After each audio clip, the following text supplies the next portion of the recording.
এই শহরটাকে যদি বাঁচাতে হয়, আমরা যদি আমাদের পরবর্তী প্রজন্মের জন্য যদি একটা সুন্দর নিরাপদ নগরী রেখে যেতে চাই, তাহলে উদ্যোগটা এখনই নিতে হবে। আমি গতকাল একটা লেখা লিখেছি, বেশ কয়েকটা পত্রিকায় লেখাগুলো প্রকাশিত হয়েছে। আমি ছোট্ট কয়েকটা ঘটনা বলি। আমাদের মেয়র মহোদয়, সাবেক মেয়র মহোদয় বলেছেন যে আমাদের 22 তারিখের অপারেশন শুরু হওয়ার পরে ওসমানী হাসপাতালে কয়জন এরকম অ্যাক্সিডেন্টে রোগী গেছে এবং তার আগে কয়জন গিয়েছে। এই পরিসংখ্যান নিলে বোঝা যাবে যে আমাদের এই অভিযানের সফলতাটা কোথায়। এটা অনেক কমে গেছে। তারপর আগে যে সময়টা লাগতো সেই সময়টা এখন অনেক অনেক কম লাগছে। তো আমরা একটা সিস্টেমেটিক ওয়েতে আগাতে চাই, নগরবাসীকে একটু শান্তি দিতে চাই, একটু স্বস্তি দিতে চাই। এইটা সমন্বিত উদ্যোগ, এটা আসলে আমার একার চেষ্টায় হবে না। এখানে আমাদের সবার এখানে অংশগ্রহণ লাগবে, কারণ এই শহরটা আপনার, এই শহরটা আমার নয়। আমি দায়িত্ব নিয়ে এসেছি বলে এখন আমি এই সমস্যাটাকে নিজের কাঁধে নিয়েছি। তো আপনাদের দায়িত্ব আছে এই শহরটাকে সুন্দর করার, আপনাদের দায়িত্ব আছে এই শহরটাকে নিরাপদ রাখার জন্য আপনাদের ভূমিকা নেয়ার। এই গরিব লোকগুলোকে অথবা এই অবৈধ কাজ যারা করছেন তাদেরকে এই অবৈধ সুবিধার পথটুকু যারা তৈরি করে দিয়েছেন তাদেরকে নিয়ে কি আমরা কোনো কথা বলবো না? ডেফিনেটলি এই গাড়িটি তৈরি হওয়ার ক্ষেত্রে যে যে ইকুইপমেন্ট ইনস্ট্রুমেন্ট প্রয়োজন হয়েছে, যে পারমিশনের প্রয়োজন হয়েছে, যে লজিস্টিক সাপোর্টের প্রয়োজন হয়েছে, এই সাপোর্টটুকু তো আমরা কেউ না কেউ দিয়েছি, তাদেরকে প্রতিষ্ঠান দিয়েছি নতুবা ব্যক্তি দিয়েছি।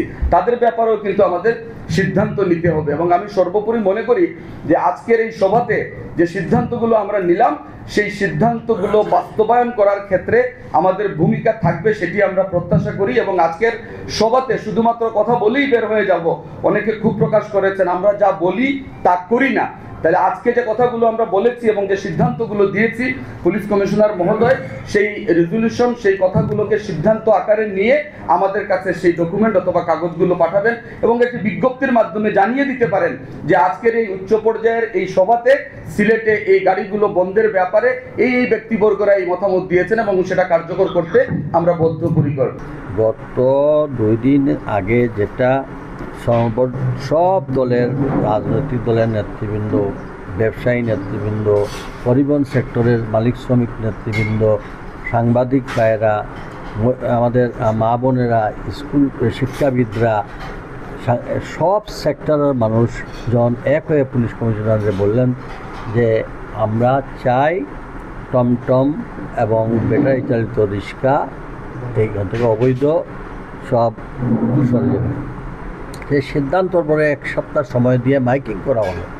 করার পরে শহরে 2-3 দিন খুবই ভালো ছিল। গতকালকে দেখা যায় হঠাৎ করে সিটি কর্পোরেশনের গেট ভাঙা, জেলা প্রশাসকের অফিসে হামলা, পুলিশের জেলা প্রশাসক সিটি কর্পোরেশনের গাড়ি ভাঙা, ফোর্ড স্টক লেগুনা, এরপরে প্রাইভেট গাড়ি ভাঙা। এই যে উচ্ছৃঙ্খলতা যারা করলো, এবং আপনারা দেখেছেন তারা এক পর্যায়ে সিদ্ধান্ত নিয়েছিল যে সাবেক মেয়রের বাড়িতেও যেত। আমার বাড়িতে গেলে মোটামুটি তারারে আইলে ভালো হইল, তারারে অবশ্যই তারা আবার অধিকার আছে, তারা আসতে পারত। কিন্তু এটার পিছনে আমার মনে হয় কোনো একটি মহল বিশেষ এটাকে সুন্দরভাবে চলতে হবে, তাদের মানে স্বার্থজনিত ব্যাপার হইতে পারে। এই জন্য আমরা খবর পেয়েছি মোগলবাজারে কালকে রাত্রে মিটিং হয়েছে, কানিখাইলে মিটিং হয়েছে, আবার বিভিন্ন সেক্টরে মিটিং হয়েছে। ওইখানে আবার তাদের যারা নিয়ে মিটিং করে তারাও আবার ভিডিও ফুটেজ আমাদের কাছে পাঠাইছে। আমি মনে করি যে আমরা সম্মিলিত সকল নাগরিক আজকে হয়েছে, কালকে 11:30 সময় আমরা দল মত নির্বিশেষে আমাদের সেটা নাগরিক সমাজ, আমরা যারা এই সিলেটের আপামর জনগণ, ব্যবসায়ী, ছাত্র, শিক্ষক, মহিলা, সাংবাদিক যা আছেন আমাদের সবাই যদি আমরা আমাদের এই প্রাণের শহরকে সুন্দর শহর দেখতে চাইবে, আমরা কালকে আমাদের যাত্রা 11:30টায় কোর্ট পয়েন্ট থেকে শুরু হবে।